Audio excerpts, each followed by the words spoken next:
সবচাইতে জবরদস্ত পয়গম্বর ছিলেন মুসা আলাইহিস সালাম। বড় মেজাজওয়ালা নবী, রেগে যেতেন খুব বেশি। থাপ্পড় মেরে একবার ফেরাউনের বাবুর্চিকে মেরে ফেলেছিলেন। অনেক শক্তি আল্লাহ তাআলা তাকে গায়ে দিয়েছিল। তিনি একবার আল্লাহকে আবদার করে বসলেন, রব্বি আরিনি আনজুর ইলাইক।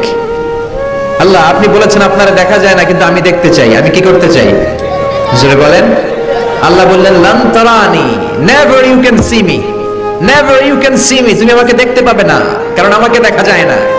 সাইয়েদনা মুসা বললেন, আমি দেখতে চাই। আল্লাহ বললেন, দেখা যায় না। মুসা বলে, দেখতে চাই। আল্লাহ বললেন, দেখা যায় না।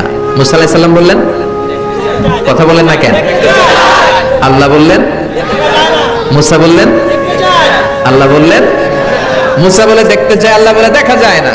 কিন্তু সাইয়েদনা মুসা আলাইহিস সালাম ছেড়ে দেবার পাত্র নয়, হেরে যাবার পাত্র নয়, পিছু হটার পাত্র নয়। মনে যেটা উঠেছে আদায় করার পাত্র হলো মুসা, ঠিক কি না? উনি বললেন, রব্বি আরিনি আনজুর ইলাইক। আল্লাহ, আপনি আমারে দেখা দেন, আমি দেখতে চাই। আল্লাহ বললেন, লান তারানি, never you can see me. ওরে মুসা, এই বায়না ধরো না, আমারে তো দেখা যায় না। এই পৃথিবীর চামড়ার চক্ষু দিয়ে আমাকে দেখা যাবে না। মুসা বললেন, আমি দেখেই ছাড়বো। আল্লাহ বুঝাতে পারেন না, মুসাও ছাড়েন না। অবশেষে নবীর আবদার রব্বুল আলামিন শুনতে রাজি হলেন। আল্লাহ বললেন, মুসা, আগামীকাল অমুক সময়ে গোসল করে ওযু করে তুর পাহাড়ে চলে আসবা। তুমি যখন দেখতেই চাও, আগামীকাল তুর পাহাড়ে চলে এসো। সাইয়েদনা মুসা আলাইহিস সালাম তুর পাহাড়ে চলে এসেছেন। কারণ উনার ফিলিংস আমাদের ফিলিংস একরকম নয়। আমরা কি আল্লাহর কথা শুনি? জোরে বলেন। কিন্তু ওয়া কাল্লামাল্লাহু মুসা তাকলিমা, উনি আল্লাহর কথা শুনতেন। তো উনার চিন্তা হচ্ছে, যার কথাটা এত সুন্দর, না জানি উনি দেখতে কত সুবহানাল্লাহ করবেন না? আল্লাহ বললেন, মুসা, আগামীকাল আসো, তুর পাহাড়ে আসো। সাইয়েদনা মুসা আলাইহিস সালাম তুর পাহাড়ের উপর চলে গেলেন। আল্লাহ বললেন, মুসা, এটা যেন তেন কোনো খেলা না। আবার তোমারে জিজ্ঞেস করতে চাই, আসলেই তুমি দেখতে চাও কিনা? মুসা আলাইহিস সালামের এক কথা এক দাবি, দেখতে চাই। এক কথা এক দাবি, সেটা কি? আমি দেখতে চাই খোদা, আমি দেখতে চাই আপনাকে। আল্লাহ বললেন, মুসা, এটা সাধারণ খেলা নয়, এটা বিপিএল এর খেলা নয়, এটা আইসিসি নয়, এটা ফিফার খেলা নয়, এটা মুসার সাথে বিশ্ব গভর্নমেন্টের খেলা, ঠিক কিনা? এটা সাধারণ খেলা না। It's a very dangerous game. তুমি যদি স্টার্ট করো, you have to go until the last moment. শেষ পর্যন্ত তোমাকে যেতে হবে, ঠিক কিনা? মুসা আলাইহিস সালাম এক পায়ে খাড়া। সাইয়েদনা মুসা বললেন, আমি রাজি। আল্লাহ বললেন, ওকে, তাহলে খেলা শুরু করে দিলাম। ও মুসা, তুমি দাঁড়িয়ে থাকো, খেলা এখন শুরু হয়ে যাবে। রব্বুল আলামিন মুসা আলাইহিস সালামের চারিদিকে অন্ধকার করে দিলেন। কি করে দিলেন? চারিদিকে 4 ফারসাক এলাকা, 1 ফারসাকে 12 মাইল, 4 ফারসাকে অনেক লম্বা একটা জায়গা, 3-36 কিলোমিটার জায়গা আল্লাহ অন্ধকার করে দিলেন। ঘুটঘুটে অন্ধকার, এত অন্ধকার সাইয়েদনা মুসা আলাইহিস সালাম নিজের হাতটাও নিচে দেখে না। এবার মনের মধ্যে একটু ভয় চলে আসছে। কোন আওয়াজ নাই, অন্ধকার। এবার মনের মধ্যে ভয় এসেছে, কিন্তু আল্লাহকে দেখতে চায়। ওই নেশা এখন অন্তরের মধ্যে কিছু সাহস আছে না নাই? সাহস নিয়ে দাঁড়িয়ে আছে। এবার আল্লাহ চারিদিকে আলোকিত করে দিলেন। এবার বললেন, মুসা, আরো কিছু কাজ আছে। তোমার চারদিকে 4 ফারসাক এরিয়ার মধ্যে কোনো প্রাণী থাকতে পারবে না। কোনো মশা থাকবে না, মাছি থাকবে না, ইঁদুর থাকবে না, ব্যাঙ থাকবে না, পাখি থাকবে না। সবগুলো পশু আর প্রাণীকে বললেন, আল্লাহ বললেন, তোমরা বাইরে চলে যাও, বাউন্ডারির বাইরে চলে যাও। বাংলাদেশের সাথে ইন্ডিয়ার খেলা, আপনারা দর্শক মাঠে ঢুকতে পারবেন? বলেন, ঢুকলে খেলা হবে? খেলাটা হবে? আল্লাহ বললেন, সবাই বাইরে চলে যাও। সব বাইরে চলে গেল। এবার আল্লাহ বললেন, মুসা, তোমার 2 কাঁধের মধ্যে 2 ফেরেশতা আছে না নাই? কিরামান, তাদেরকেও বাইরে পাঠানোর দরকার আছে না নাই? আল্লাহ বললেন, তোমরাও 4 দিক থেকে বাউন্ডারি দেয়া এরিয়ার বাইরে তোমরা চলে যাও। এবার রব্বুল আলামিন বললেন, আল্লাহর স্পেশাল সিকিউরিটি ফোর্স ফেরেশতাকে তোমরা 4 দিকে বাউন্ডারি দাও। স্পেশাল সিকিউরিটি ফোর্স ফেরেশতা কাদের সাথে কাঁধ লাগিয়ে, পায়ের সাথে পা লাগিয়ে 4 দিকে একটা বাউন্ডারি দিলেন। চিল্লায় বলেন, আল্লাহু আকবার।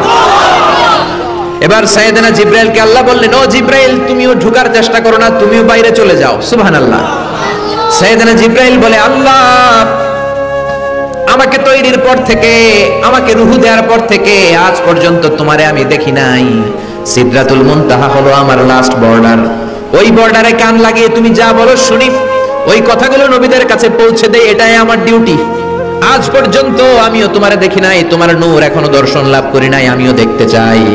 আমার ভাই মুসার সাথে আমাকেও দেখতে দাও। আল্লাহ বললেন, no no, this game is between Musa and me.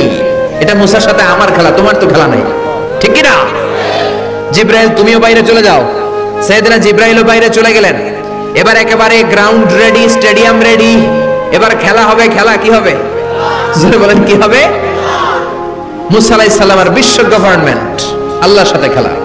আল্লাহ বললেন মুসা তুমি উপরের দিকে তাকাও। সাইয়েদনা মুসা আলাইহিস সালাম উপরের দিকে তাকালেন, দেখলেন প্রথম আকাশ দেখা যায়, তারপরে দ্বিতীয় আকাশ, তৃতীয় আকাশ, সব দেখতে আরম্ভ করলেন। প্রথম আকাশ, এটা বিশাল একটা area, it's a big space, we can't imagine. এটা কত বড় আমরা কল্পনাও করতে পারি না, বিশাল। প্রথম আসমানের দিকে তাকালেন, ওনার চোখের পাওয়ার বাড়িয়ে দিল কে? উনি এই গ্যালাক্সি দেখতে আরম্ভ করলেন, ব্ল্যাক হোল দেখতে আরম্ভ করলেন, ইউনিভার্স গুলো দেখতে আরম্ভ করলেন, ডিফারেন্ট ল অফ নেচার নিয়ে যত ইউনিভার্স আছে তিনি দেখলেন। তারপরে দ্বিতীয় আকাশ, একটার চাইতে আরেকটা বড়, একটার চেয়ে আরেকটা বড়। আমরা কিন্তু প্রথম আকাশ দেখি না। নাসার বিজ্ঞানীরা আজীবন গবেষণা করেও প্রথম আকাশের নাগালে যেতে পারবে না। তারা যেখানে যায় এটা হচ্ছে প্রথম আকাশের মহাশূন্য। এটা কি? প্রথম আকাশের মহাশূন্য, তারপরে প্রথম আকাশ, তারপরে দ্বিতীয় আকাশের মহাশূন্য, তারপরে দ্বিতীয় আকাশ, তারপরে তৃতীয় আকাশের মহাশূন্য, তারপর তৃতীয় আকাশ। একটার চাইতে আরেকটা বড়। কত বড়? বিশ্বনবী বললেন তোমার হাতের আংটিটা, কোনটা? আংটিটা যদি সাহারা মরুভূমিতে ফেলে দাও, তাহলে সাহারা মরুভূমির তুলনায় তোমার আংটি যত ছোট, আল্লাহর দ্বিতীয় আকাশের তুলনায় আল্লাহর প্রথম আকাশটা ঠিক তত ছোট। এভাবে তৃতীয় আকাশ আরো বড়, চতুর্থ আকাশ আরো বড়। সাইয়েদনা মুসা আলাইহিস সালাম দেখলেন, সাত আকাশ দেখলেন। তারপরে তিনি দেখলেন সিদরাতুল মুনতাহা দেখা যায়, সেখান থেকে দেখলেন চারটা ঝর্ণা, চারটা নদী, দুইটা জান্নাতে ঢুকেছে, দুইটা নদী সিদরাতুল মুনতাহা থেকে দুনিয়ায় এসেছে। একটা নদীর নাম হলো মিশরের নীল নদী, আর একটা হলো ইরাকের দজলা নদী। সুবহানাল্লাহ। তারপরে নজর করে তাকালেন, সেখানে দেখলেন তিনি কোরআনের বাড়ি দেখা যায়। বাল হুয়া কুরআনুম মাজিদুন ফি লাওহিম মাহফুজ। নাম শুনেছেন? লাওহে মাহফুজ কার বাড়ি? কোরআনের বাড়ি। লাওহে মাহফুজ কার বাড়ি? নজর করে দেখে কোরআনের বাড়ি দেখা যায়। সাইয়েদনা মুসা আলাইহিস সালামের চোখের পাওয়ারকে বাড়িয়ে দিয়েছে কে? ওনার চোখের মেকানিজম, মেগাপিক্সেলকে প্রখর করে দিয়েছে কে? তারপরে নজর করে দেখলেন বাইতুল মামুর দেখা যায়, যেই বাইতুল মামুর হলো ফেরেশতাদের কিবলা। আমরা হজে গেলে, উমরায় গেলে আল্লাহর ঘরকে সেন্টারে রেখে চারদিকে তাওয়াফ করি, লাব্বাইক আল্লাহুম্মা লাব্বাইক বলে আল্লাহর ডাকি। ফেরেশতারা এই কাবার চারদিকে তাওয়াফ করে না, তাদের জন্য আরেকটা ঘর, আল্লাহর বানানো আরেকটা ঘর সাত আকাশের উপর আছে না নাই? সেটার নাম হচ্ছে আল বাইতুল মামুর। সব ফেরেশতারা সেখানে তাওয়াফ করে, একবার করে ঢুকে 70,000 জন। একবার যারা ঢোকার চান্স পায় কিয়ামত পর্যন্ত দ্বিতীয়বার চান্স তার কপালে জুটবে না। কোন সুবহানাল্লাহ। তারপরে তিনি নজর করে দেখলেন আরশ দেখা যায়, কুরসি দেখা যায়। তারপরে নজর করে সাইয়েদনা মুসা আলাইহিস সালাম দেখলেন আল্লাহর 70,000 নূরের পর্দা দেখা যায়। 70,000 নূরের পর্দা দেখা যায়। সেখান থেকে আল্লাহ গায়বী আওয়াজ দিয়ে বললেন মুসা, লাস্ট ডেস্টিনেশনে চলে এসেছো, একেবারে ফাইনাল গেট। এই গেটের পরে আর ফিরে যাওয়ার কোনো জায়গা নাই। শেষবারের মতো জিজ্ঞেস করি, খেলা কি চলবে নাকি থামিয়ে দেব? সাইয়েদনা মুসা বলে চলবে। সাইয়েদনা মুসা বললেন কি চলবে? কি সাহস ওনার, কি শক্তি ওনার, কি মেধা ওনার, কি কিউরিসিটি ওনার, কি অদম্য আগ্রহ ওনার। উনি বললেন খেলা চলবে, এত দূর এসেছি, পিছনে ফেরত তাকানোর মানুষ আমি নই, ঠিক না?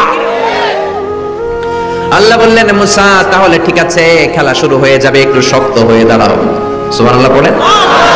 এই প্রথম আল্লাহ তার নূরের তাজাল্লির ফোকাস পৃথিবীতে ঢেলে দিবেন, এর আগে পড়ে নাই। আল্লাহু আকবার। সাইয়েদনা মুসা আলাইহিস সালাম শক্ত হয়ে দাঁড়ালেন। ফালাম্মা তাজাল্লা রাব্বুহু জাআলাহু দাক্কা ওয়া খাররা মুসা সাইকা। ফালাম্মা তাজাল্লা রাব্বুহু লিল জাবাল। আল্লাহ বললেন মুসা তবে একটা কথা শুনে রাখো, এত দুর্বল করে তোমাদের বানিয়েছি। ওয়া খুলিকাল ইনসানু দাঈফা। মানুষ কি সবল নাকি দুর্বল? সবল না দুর্বল? দুইবার পাতলা পায়খানা হইলে চেহারার দিকে আর তাকানো যায় না, ঠিক কি না? আজকের জান্নাতুন নাইম এপ্রিল বিশ্ব সুন্দরী, 20 বছর পরে বিশ্ব পেতনিও না, ঠিক কি না? অসুস্থ হলে মানুষ দুর্বল হয়ে যায়, বিপদ আসলে মানুষ কাবু হয়ে যায়, বয়সের ভারে মানুষের চামড়াগুলো ঝুলে যায়। মানুষ কি সবল নাকি দুর্বল? জোরে বলেন, সবল নাকি দুর্বল? সে আল্লাহ বললেন গোলাম চাইতে হবে শুধু আমার কাছে। সব নবীরা এইভাবে দোয়া করেছেন। সাইয়েদনা ঈসা আলাইহিস সালাম দোয়া করেছেন, আল্লাহ আপনার কাছে আমি দোয়া করি আমারে আপনি শেষ নবী বানায়া দেন। কোন নবী? জোরে বলেন। এটা কি সম্ভব? কারণ শেষ নবী একজন আছে না নাই? কি নাম? সবাই বলেন কি নাম? মুহাম্মদ সাল্লাল্লাহু। আল্লাহ বললেন না না, উল্টা পাল্টা আবদার করো না, ওই নবুয়তি দিয়ে দেয়া হয়েছে। ঈসা বললেন ওকে, আমি পড়েছি ইনজিলের মধ্যে ওই নবীর উম্মতদের এত মর্যাদা, বনি ইসরাইলের অনেক নবীর চাইতে নাকি উম্মতে মুহাম্মাদের মর্যাদা অনেক বেশি হবে। আল্লাহ শেষ নবী আমাকে বানালেন না, ওকে, কিন্তু আমার উম্মতকে ওই উম্মত বানান। আল্লাহ বলেন নো, ওইটাও দেয়া হয়ে গেছে। পাবে কে? বিশ্বনবী পাবে। বিশ্বনবীর উম্মত আমরা হলাম উম্মতে মুহাম্মাদি। আমাদের মধ্য থেকে যারা আলেম হবে, হক্কানি আবেদ হবে, আল্লাহর ওলি হবে, বনি ইসরাইলের অনেক নবীদের চাইতেও তাদের মর্যাদা বেশি হয়ে যাবে। সুবহানাল্লাহ। এবার উনি চোখের পানি ছেড়ে দিলেন। আল্লাহ দোয়া করলাম আমার শেষ নবী বানান, বানালেন না। দোয়া করলাম আখিরি উম্মত আমারে দেন, আমারে দিলেন না। এবার আমি দোয়া করি, এই দোয়া কিন্তু ফেলতে পারবেন না। আল্লাহ বললেন করো করো। সাইয়েদনা ঈসা বললেন আল্লাহ তাহলে আপনি আমাকে এই পৃথিবীর মধ্যে ওই নবীর উম্মত করে আরেকবার দুনিয়াতে পাঠানো লাগবে। সুবহানাল্লাহ। কবুল করে নিল কে? পৃথিবীতে একজন নবী এখনো মরে নাই, কি নাম? ঈসা আলাইহিস সালাম। উনি আসবেন। ইমাম মাহদির 7 বছর যখন হবে, তার গভর্নিং 7 বছর চলে যাওয়ার পরে আসবেন। ঈসা আলাইহিস সালাম যখন আসবেন, এসে দাজ্জালকে, অ্যান্টি ক্রাইস্টকে নিজ হাতে হত্যা করবেন। চিল্লায় বলেন ঠিক কিনা? এটা ছিল ঈসা নবীর দোয়া। এবার বিশ্বনবী কোন দোয়া করেছেন জানার দরকার আছে না নাই? বিশ্বনবী বলেন লিকুল্লি নবীন দাওয়াতুন মুস্তাজাবা। প্রত্যেক নবীর জন্য একটা করে দাওয়া মুস্তাজাবা আছে। আলেম যারা আছেন তারা বুঝবেন। দাওয়া মুস্তাজাবা মানে এমন দোয়া যেটা কবুল হয়ে যায়। দোয়া করলেই, কথা বলেন, দোয়া করলেই কবুল। এরকম দোয়া রব্বুল আলামিন সব নবীকে একটা একটা করে দিয়েছেন। ওই দোয়াটা করলেই সেকেন্ডের মধ্যেই কবুল করে দেয় কে? আল্লাহ। সব নবী ওই দোয়া দুনিয়াতেই করে ফেলেছে। বিশ্বনবী বললেন লিকুল্লি নবিয়্যিন দাওয়া মুস্তাজাবা। সব নবীর জন্য একটা স্পেশাল দোয়া আছে, দাও বিহা, যেই দোয়াটা নবীরা দুনিয়াতেই করে ফেলেছে। ওয়া ইন্নী আখতাবিউ দাওয়াতি শাফাআতান লি উম্মতি ইয়াউমাল কিয়ামাহ। আল্লাহু আকবার। আর আমি আমার দাওয়া মুস্তাজাবা স্পেশাল দোয়াটা এখনো করি নাই। আমার দোয়াটা এখনো আমি জমিয়ে রেখেছি। কিয়ামতের কঠিন ময়দানে আমার উম্মত যখন বিপদে পড়ে যাবে, আমার উম্মতের জান্নাতে যাওয়ার ব্যাপারে ঝামেলা লেগে যাবে, আল্লাহর অনুমতি ক্রমে শাফাত করে করে আমি আমার উম্মতদেরকে জান্নাতে ঢুকিয়ে দেব। তখন আমি ওই দোয়াটা করব। বিশ্বনবী সিজদায় পড়ে থাকবেন কিয়ামতের ময়দানে। সব নবীরাও বলবে ইয়া নাফসি ইয়া নাফসি। কেউ যখন আল্লাহর কাছে যেতে পারবে না, সবাই মিলে বিশ্বনবীর কাছে যাওয়ার পরে বিশ্বনবী তখনও মাথা তুলবেন না। বিশ্বনবী কপাল ঠুকে কেঁদে কেঁদে বলবেন রব্বি হাবলি উম্মতি। ও আল্লাহ আমার উম্মতকে আপনি মাফ করে দেন। সুবহানাল্লাহ। আল্লাহ বলবেন নবী ইরফা রাসাক, মাথা উঠান, সাল তুতা, আজকে যা চাইবেন তাই দিব। ইশফা তুশাফা, যারাই শাফাত করবেন আমার অনুমতি ক্রমে কবুল করে নিব। সুবহানাল্লাহ। বিশ্বনবী চাইলে ওই দোয়াটা দুনিয়াতেই করতে পারতেন অন্য নবীদের মতো, ঠিক কিনা? অন্য নবীরা যেমনি নিজেদের প্রয়োজনে ওই দোয়াটা দুনিয়াতেই করেছে, আমার নবীকে ওই রকম করেছে নাকি? তার মানে আমার নবীর আমাদের জন্য মায়া বেশি না কম? আমার জন্য রেখে দিয়েছেন ওই দোয়াটা, আপনার জন্য রেখে দিয়েছেন দোয়াটা, আমাদের জন্য দোয়াটা রেখে দিয়েছেন। আমরা যখন কিয়ামতের ময়দানে বিপদে পড়ে যাব, বিশ্বনবী দোয়া করে করে আমাদেরকে জান্নাতে ঢুকিয়ে দিবেন, ঠিক কিনা? বিশ্বনবী দুনিয়াতে কম আঘাত সহ্য করেন নাই। যেই লোকটার বাইরের চামড়া থেকে রগ দেখা যেত, রগের ভেতর দিয়ে যে রক্তগুলো দৌড়াদৌড়ি করে সেটাও দেখা যেত। সুবহানাল্লাহ। পৃথিবী এত সুন্দর মানুষ দেখে নাই। ওই লোকটাকে পাথর মেরে মেরে তায়েফের ময়দানে রক্তাক্ত করা হয়েছে 3 বার। আমি দেখে এসেছি এবার জায়গাটা। একবার আহত হলেন, আবার উঠলেন, আবার পাহাড়ের কাছে গেলেন, আবার মারা হলো, আবার পাহাড়ের ওই পাশে গেলেন, আবার মারা হলো। 3 বার পাথর মারা হলো। বিশ্বনবী নিজের কোনো প্রয়োজনে, নিজের স্বার্থের জন্য যান নাই।